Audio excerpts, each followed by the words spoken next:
Gemini.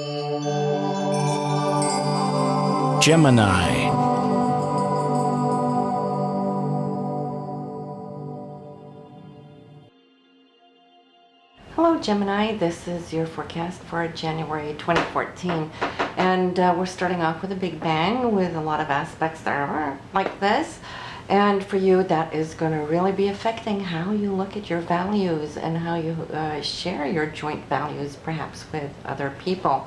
The 8th house is the house of intimacy. It's the house of those shared resources, how you share them. Do you want to share them? If you do, is it balanced?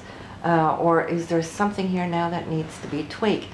And this is going to be a big theme for you probably throughout the whole year of 2014, how you're going to see that this is going to work out in the long run. But we'll talk more about that on the on the New Year's forecast for the year of 2014. Because the planets that are starting out here in January, they kind of lay the ground, the basis for what we can expect throughout the entire year. But for right now here in January, well, there might be something here that may have been percolating for a while. And especially here towards the very end of 2013, these themes, issues might have been starting to come up to the surface. And here already on New Year's Eve, well, we have Sun and Pluto conjunct, and you might have been taking it for a while and coming to a point where, well, maybe something needs or wants to be expressed or come out in that sense.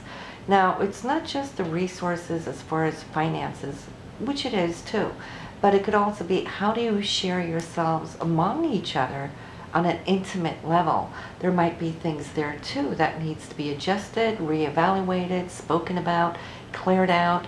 And some major, deeper decisions may come out. And you know how New Year's Eve is. You know, we put out vows for ourselves. We put, you know, those new intentions, excuse me, on the horizon every New Year's Eve. Now, this New Year's Eve, we have the new moon also. And so it's like a double whammy, intention day. And so whatever is good in your life, I see how you're going to want to hold on to it, tighten it, you know, and secure it. Those things that you no longer want to be a part of, well, I see you kind of just clearing the table from it as well, right off the get-go here on New Year's Eve, and feeling very strong about it.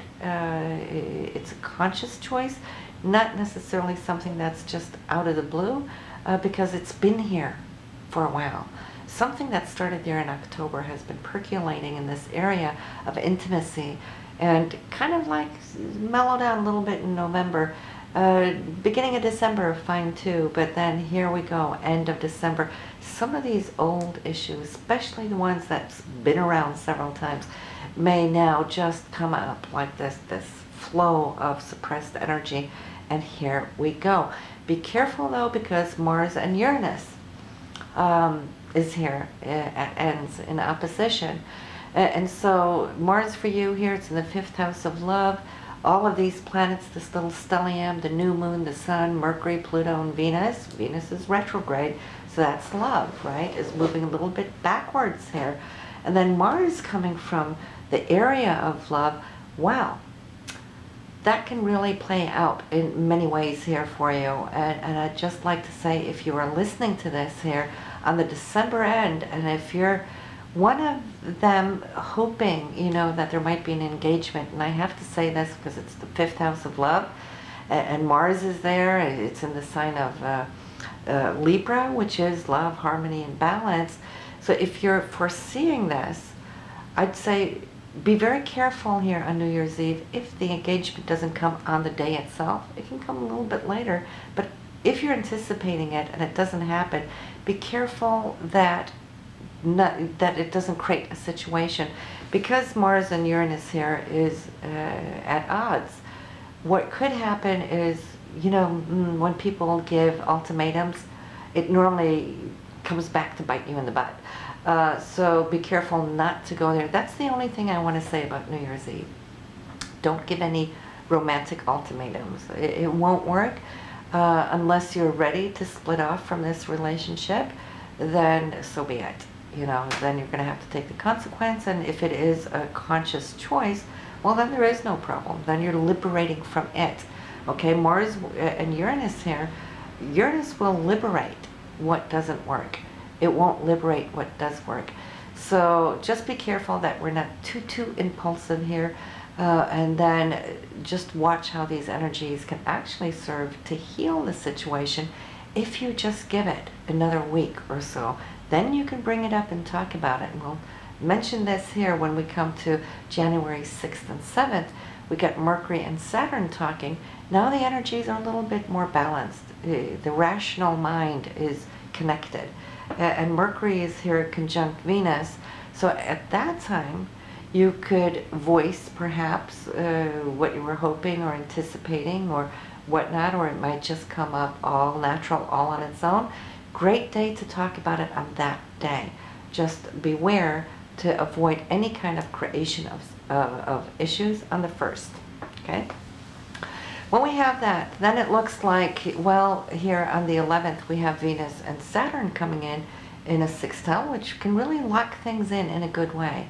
The talks you had on the 6th and 7th is now emotionally being tied in to Saturn. That creates a new foundation, new security, a new ground, okay? And in this, I'm also seeing that the Sun is like, you know, doing the dance here with Venus, which is love.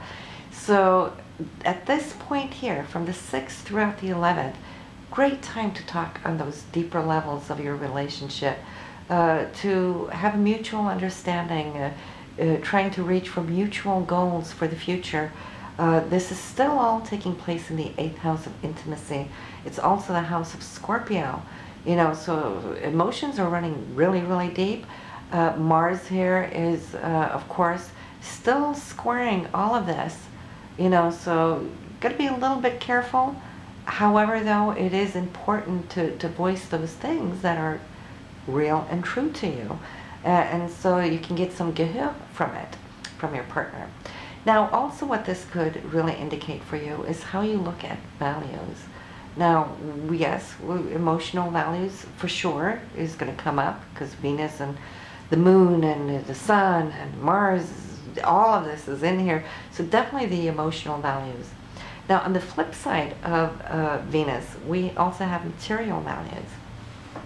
And this whole stellium going on in the 8th house is also down here in the 2nd house for your own income, your money.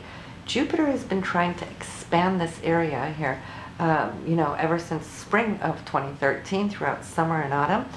Now Jupiter is retrograde, so it's taking a little time off, or not off, taking a step back, trying to reevaluate how far did you come in pushing your dreams. What needs to be tweaked. And now Jupiter is going to be retrograde here until spring of 2014. But it is opposing all of these planets up in the 8th house with joint resources. So that's the resources you have with your partner. It's the resources you have as far as joint funds. It could be banks and investments, and some of you are really looking into the whole insurance thing. And especially for you Geminis, this would be true since it's in this area covering insurance, and you got all of these 5 planets going on there. So yeah, and then we have the full moon here in the 2nd house too of income. So you will be reaping some of this here. You'll see that around the 16th. So from the 1st to the 16th, it's all about getting, you know, the balances going here, and setting yourself up perhaps with new accounts. 16th, you should feel pretty good about that. Then we have Saturn, 6th house, daily routines. You're still holding your nose to the grindstone, doing really good about staying on top of the flow, organizing your everyday life. Not too much going on there for you. That seems to be steady and great, and you're feeling it deeply too, because Saturn is in Scorpio. Now Jupiter is still wanting to see how you can expand, maybe take on, for some it could be like a second job, or it could also just be taking on new clients, new deals perhaps. Jupiter is retrograde, but still we can derive good things from it, but it wouldn't be in the new areas. What Jupiter retrograde can do here in the money house that you have it is bring in things from the past. So say If you are a writer working with commissions, that's the 8th house stuff. Well, maybe now is the time that you'll start seeing residuals from it coming in, for example, and then that could be good and generous residuals too there in Gemini. I'm seeing that you're still focusing on your ideal job, and you will be doing this for some time. Neptune is in this area for many, many years, but it's kind of incremented a little bit more now than it did in 2013. So it's getting in there, it is moving directly, so that is good. It's not giving you a lot of the headaches or the blurriness that it could have done while it was retrograde. So that's picking up some speed, moving you forward here. It turned direct here in December, so you'll see how this area can become more creative, and maybe you also thinking in more creative avenues of how to expand this area. And I also see how you're going to be drawing people in from an area that can really be supportive and helpful to you.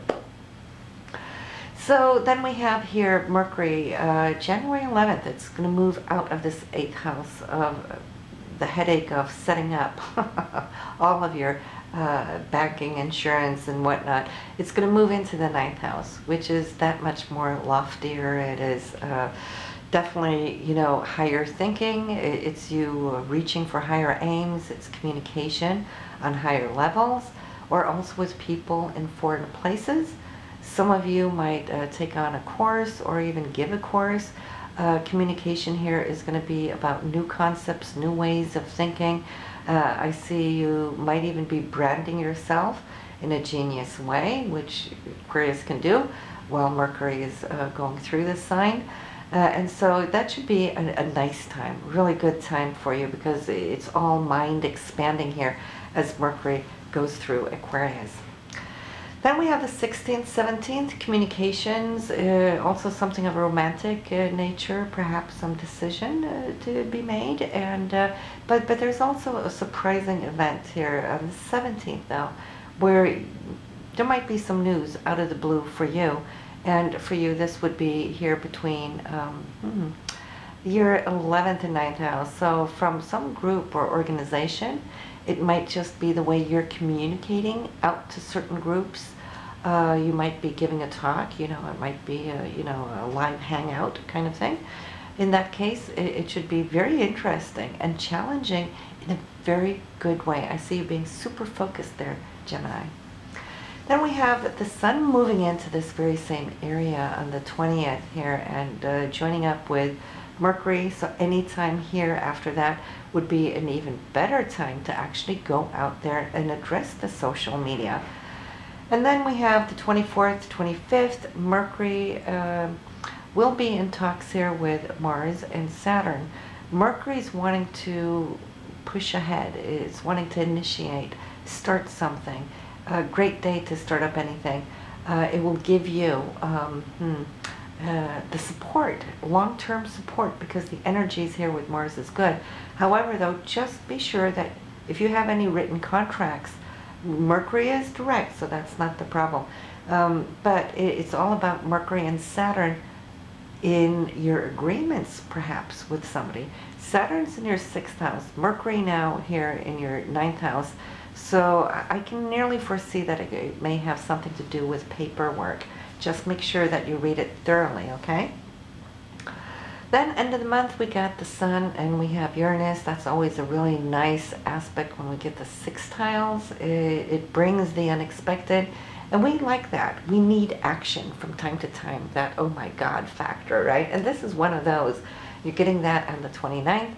For you, this will be between the 9th house and also here the 11th house. So it could come from either some friends, close friends, good, exciting news, unexpected, exciting news, or it could also come from some group organization that you're affiliated with that might just open up some doors for you. And then we have the end of the month, 31st. Mercury's moving into Pisces. That is your career house. So you've been doing a lot of research here throughout the month ever since January 11th. So you've been preparing mentally, seeking insights, Wikipedia and all those things, you know, Googling this and that. from the 11th, so you can be prepared for what comes after the 31st. So we'll talk more about that in the February forecast. But I'd also like to say we're going to be revisiting where we were first week of August when Jupiter opposed Pluto. Jupiter is in your 2nd house, and it is retrograde. It is your income house. So go back and think what happened there, or what took place in the beginning of August. Pluto in your 8th house, it's like bringing something to a finality. Maybe there was new things that opened up, sounded really, really good, and maybe contracts were on a flow, and then suddenly came to a stop. Well, this is the time to revisit it and see how it can be tweaked, because Jupiter can still bring good from this. And this is why it's reconnecting here on the opposition. So by the time Jupiter goes direct and moves over it for a 3rd time, which will be a little bit later, not this month, you will see how things can come to a good, fruitful ending of this, because it is, I see, a financial opportunity for your sake. Jupiter only goes around here once every 12 years. And so it's like, yeah, when we tie in Pluto, Pluto can really rule big money. You know, it's also in the house of money. It's other people's money. So I don't know, it would be a contract with a big company.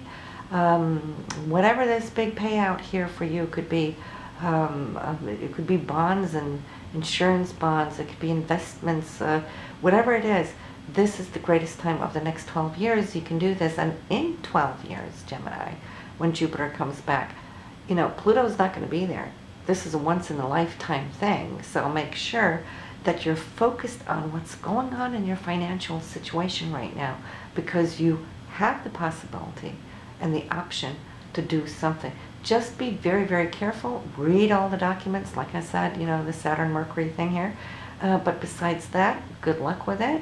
And I'll see you next month here at Gemini. Just be sure to read or listen to your moon and your rising sign. And I'll see you in February. Bye now.